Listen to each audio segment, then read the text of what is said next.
You're watching Drakewing Gaming. Enjoy the video.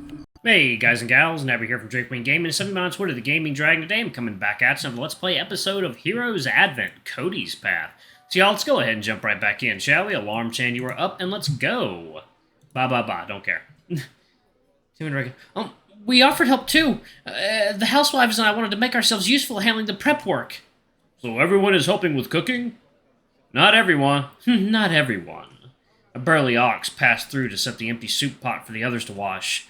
Those of us that can't cook can do the heavy lifting as needed. Look, we can get these pots around like nobody's business, he said, attempting to flex subtly as he lifted a full pot back out into the dining hall. The tavern had kept us fed for cheap for years, so it only made sense that we lent Sir Kody a helping hand in times like this. Well... Yes, as you can see, they can speak for themselves. They offered their assistance to you. Wrong voice, I should say. And in times of crisis, one cannot simply turn down so much needed support. Kody glanced around the kitchen once more. Aside from those that addressed him, everyone else continued as they were before you came in. Hey, Tensei, this pot's boiling over. What should I do? The bear quickly snapped to attention, running over to the civilian with the overflowing pot. Lower the heat and drizzle in the sauce. You've got nothing but water in here. He began instructing the cook as some of the other, more inexperienced volunteers turned to him for assistance. He looked aside to see some of the others gathered around the pantry, seemingly rifling through the various containers for ingredients. Hey, hold on. What are you looking for? We've run out of the flour for the stews. Is there any left? Yeah, we only keep what we need on the daily in the kitchen. The rest should be in the storeroom. Right, thank you. Cassian, make sure they took the ingredients furthest back first. Those are the closest to expiring. And make sure no one but you or Tensei get any of the expensive ingredients. We can use those to make the standard dishes more filling. Got it. Anyone that's missing ingredients, come with me. He called out over the den as everyone looking for ingredients turned and approached, awaiting your guidance. The clamoring never died down as you all worked the kitchen. Though, with Kody's return, there was a greater sense of organization among the volunteers as he directed them into tight synchronicity. Anything he couldn't keep tabs on, you and Tensei helped keep everyone running like a well-oiled machine. Hey, wait, that's too much ginger powder. You'll overpower the fish. The oils in this fish need to be neutralized or it'll be inedible. Well, for the most part. There was still some pushback from those you assumed were cooks themselves from other restaurants in the city. Hold up. Aren't you supposed to be friends in their own... supposed to be fried in their own oils? Where's the frying pans? Stewing the yun will make a much more flavorful broth, but it should be bearish root, not powder. He looked to the two bickering chefs as one of them held a fish that looked like a pinkish-red trout, which you were kind of glad that it wasn't a herring, because that would have been misleading. One second, y'all. It is water time. Alright, guys and gals, and we are back. Let's jump back right back into it, shall we? Okay.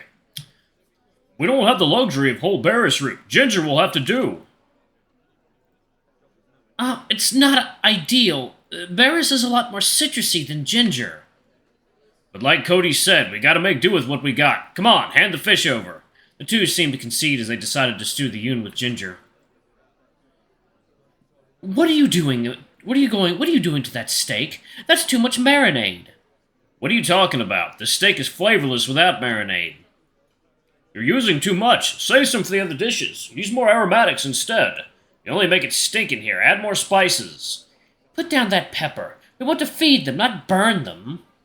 The four cooks squabble among themselves, causing the rest of the kitchen to sweat a bit more from the added heat of their discussions. Some of the other volunteers moved carefully whenever they needed to get close to the angry chefs. A clash of professionals. A beautiful thing, isn't it? I guess so, but maybe now isn't the best time for it. Though it made your heart sink as Kody being yelled at, he also spat back with equal fervor. Before you knew it, the arguments died down almost as fast as they began. All's well that ends well, Cassian. Let's keep our heads down and stay focused. Yeah, gotcha. You both turn your attention back to your respective groups, directing the prep teams to the appropriate cooks or to any ingredients that needed preparation. Tensei maintained order as best as he could, coordinating the dishwashers and waitstaff to keep a workflow of utensils, avoiding a few near crashes between the volunteers. Being in the thick of it almost made the kitchen feel like a war zone of its own. The image of a humanitarian relief kitchen trying to keep up with this kind of demand made the situation sink a little.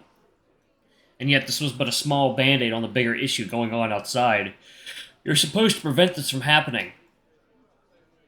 Weren't you? The threat felt so far away for so long, the actual gravity of the city's future didn't hit you until this moment. But instead of stopping it, all you do is cook. All you had been doing was cooking in a kitchen. How was that supposed to...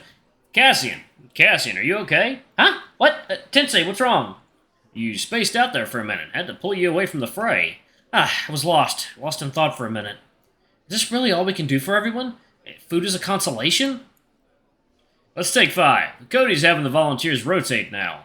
You notice the kitchen filled with more fresh faces, some making the same mistakes as the ones before them. Will they be able to take care of themselves? I think they've gotten the gist of it. Kody and the other cooks can handle it. Looks like the rush is subsiding. Come on, you haven't had a bite to eat since you've gotten back. Should I? Yes, I insist. You need to eat too. The German shepherd guided you out to the front where several pots were set up on the bar, waiting to be served. The disorder of the dining hall had softened, with the disorganized patrons coming through, single file. This should lighten the load, at least for a while. The canine handed you a plate and a bundle of utensils, urging you to serve yourself. Oh yeah, that's some good shit right there. Hell, I do like me some gingerbread coffee. Go ahead, take whatever is most to your liking. Looks like we've got quite a lot of dishes from the menu here, as well as a few that aren't. These must be the contributions from the other cooks. Indubitably. Your mouth began to water at the sight of the buffet laid before you. After the last few torturous hours in the kitchen with the enticing aromas taunting you, it was finally time to have a taste. It took some restraint not to take more than you'd be able to eat.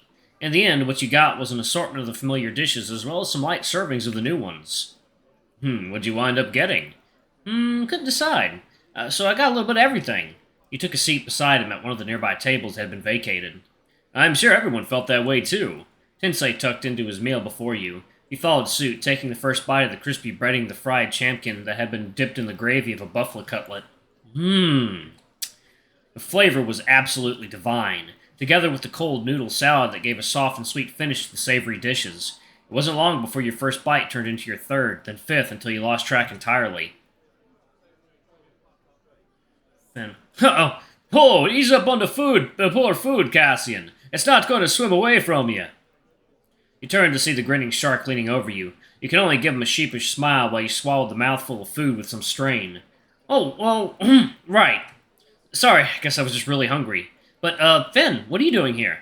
I'm just stopping by for a moment. I heard the tavern was handing out extra meals for everybody now that Kody's back. Indeed, thank you for your service, Sir Finn. Just doing my part, but thank you.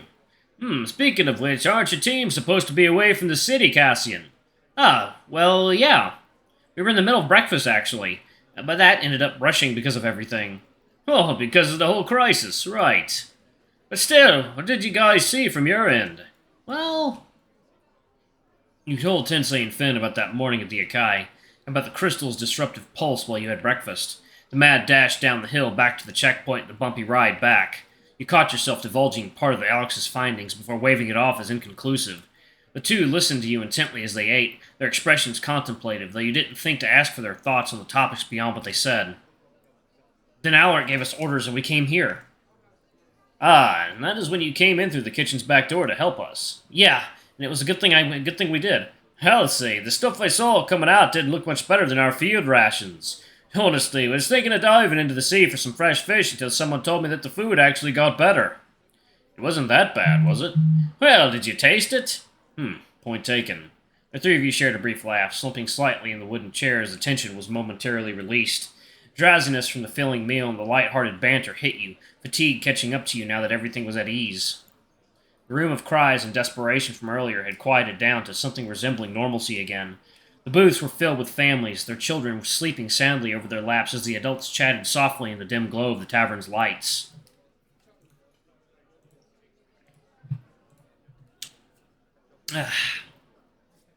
Seated around the tables closest to the bar were the familiar faces of the volunteers that had taken their breaks beforehand, eating ravenously of the same meals they helped prepare or carousing with watered-down ales.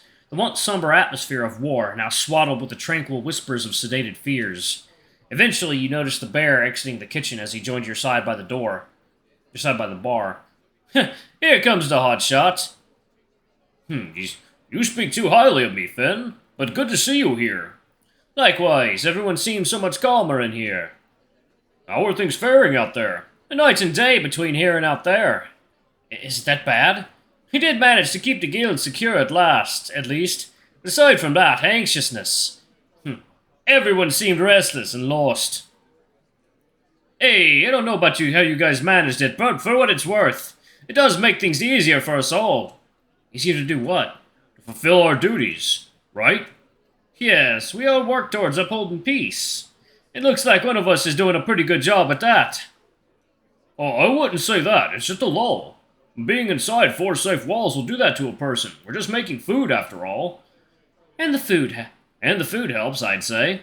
Yeah, I mean, I'm pretty sure most would agree with that. Not all houses can be a home. Not just any shelter can make you feel safe. Well, at least the ones that don't feel like a war zone. And that's in no small part thanks to us out in the field. Let's not get it twisted, men. But they've got a point, Kody. Huh? They do? The point is, if we just keep getting fed rations, I think morale would be lower for everybody, not just us mercs.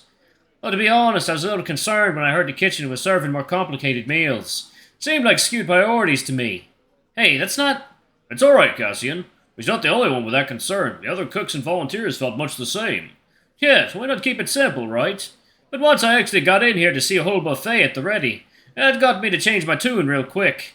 As long as everyone's getting fed, I got no room to complain. The food being great is definitely a bonus, though. Oh, well, thank you. Well, maybe it would have saved time if we didn't try cooking so many complex dishes, but... The bear looked around the room to see the satisfied faces of those seated within the dining hall. Well, I feel like it's always important to have these little wonders in your life. We needed to eat to survive, that's true, but... When we treat food like fuel and just eat anything to survive, then that's not living. Like, well... He averted his gaze from the quizzical expressions on Tensei and Finn's faces. He caught Cody's eye and nodded firmly, joining in with his impromptu speech. I guess I could speak for everyone here that we tend to take these things for granted. Imagine if we replaced all of our meals with plain gruel and water for sustenance and lived life as optimally as we could. Things would get stale real quick, wouldn't it? Mind-numbingly so, even. That's right.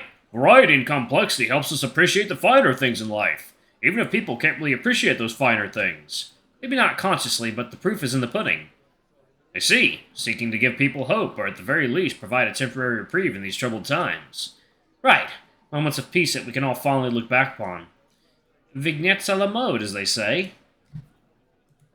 Alright, I'm going to go ahead and pause it right there. Thank you all so much for watching. Don't forget to like, comment, subscribe, ring that notification bell, and check out our Patreon if you can. It always helps. Anyway, I love you all, and I'll see you all in the next video. Bye-bye!